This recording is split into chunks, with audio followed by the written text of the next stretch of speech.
තීක්ෂණ ශ්‍රී විජේසිංහ මේ දවස්වල කවුරුත් කතා බහට ලක් කරන චරිතයක් වෙලා ඉන්නවා. තීක්ෂණ ඉතින් කොහොමද?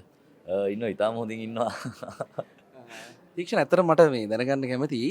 දැන් මේ දවස්වල පිරිමි ළමයි හරහා මේ ඔක්කු බබාගේ චරිතෙන් ඔබ ලංකාවේ ගොඩක් ප්‍රසිද්ධියට පත් වෙලා තිනවා. ඒ ගැන මොකක්ද දැනන හැඟීම? ඔව් ඇත්තටම සතුටුයි. ඉතින් ඒ කියන්නේ ජනතාවගේ ආදරය මේ වෙලේ ඇත්තටම ලැබීන් තියෙනවා. ඉතින් ඒක වෙන සතුටු වෙන්න කාරණාවක්, නිහතමානීව සතුටු වෙන්න පුළුවන් කාරණාවක්. ඉතින් ඒක මම මේ වෙලාවේ භුක්ති විඳිමින් තාම ගෞරව කරමින් ඉන්නවා. අනිවාර්යයෙන් මේ වගේම තමයි වඩාත් ජනගත නළුව කියන මේ ඒ කැටගරීකේ තීක්ෂණ ශ්‍රී විජේසිංහ නොමිනේට් වෙලා තියෙනවා. ඉතින් මං හිතන්නේ පළමු සම්මාන අත්දැකීම. ඔව් ඇත්තටම මේක තමයි මගේ පළමු මේ සම්මාන අත්දැකීම. සම්මාන රාත්‍රී අත්දැකීම. රයිගම් ටෙලිස් මේ පළවෙනි පාර.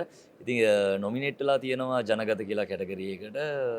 තාම දන්නේ නැහැ ඉතින් මොකද කියන්නේ කියලා. බලමු අපි මොකද වෙන්නේ කියලා.